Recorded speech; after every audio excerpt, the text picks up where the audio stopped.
पिछली बार आपने देखा अंकित ट्रेडर्स ने टॉय एक्सप्रेस जयपुर पर लोकल सप्लाई शुरू की थी। जीएसटी रजिस्ट्रेशन नहीं लिया क्योंकि टर्नओवर 20 लाख से कम था।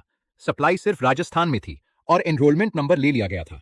लेकिन फिर उसकी सेल बढ़ी और अब अंकित सोच रहा है क्यों ना अब Amazon और फ्लिपकार्ट के जरिए पूरे इंडिया में बेचूं।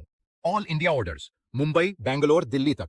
अब सवाल उठता है, क्या जीएसटी रजिस्ट्रेशन लेना पड़ेगा? तो जवाब है हाँ, बिल्कुल। क्योंकि अब सप्लाई हो रही है इंटर स्टेट, यानी एक स्टेट से दूसरे स्टेट में।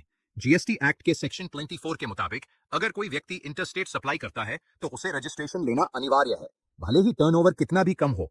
मतलब अब एनरोलमेंट नंबर से काम नहीं चलेगा। अंकित को अब प्रॉपर जीएसटी रजिस्ट्रेशन लेना पड़ेगा। साथ ही हर सेल पर अब उसे जीएसटी चार्ज करना होगा, प्रॉपर इनवॉइस बनाना होगा जिसमें GSTN, HSN code, tax amount सब हो। प्लेटफॉर्म जैसे Amazon, फ्लिपकार्ट, टीसीएस भी डिडक्ट करेंगे और उसकी डिटेल्स जीएसटीआर 8 में शो होगी। अंकित को हर महीने या क्यूआरएमपी स्कीम के हिसाब से जीएसटीआर 1 और जीएसटीआर 3 भी फाइल करनी होगी, और अगर क्वार्टरली फाइल कर रहा है तो आईएफएफ भी भरना पड़ेगा।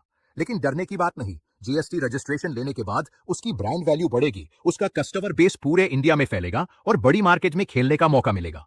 तो इस स्टोरी से एक बात क्लियर है, अगर आप सिर्फ एक स्टेट में बेच रहे हो तो एनरोलमेंट नंबर काफी है, लेकिन जैसे ही आप देश भर में बेचना शुरू करते हो जीएसटी रजिस्ट्रेशन कंपलसरी हो जाता है। अब आप बताओ, क्या आप भी अपने प्रोडक्ट्स पूरे इंडिया में बेचना चाहते हो?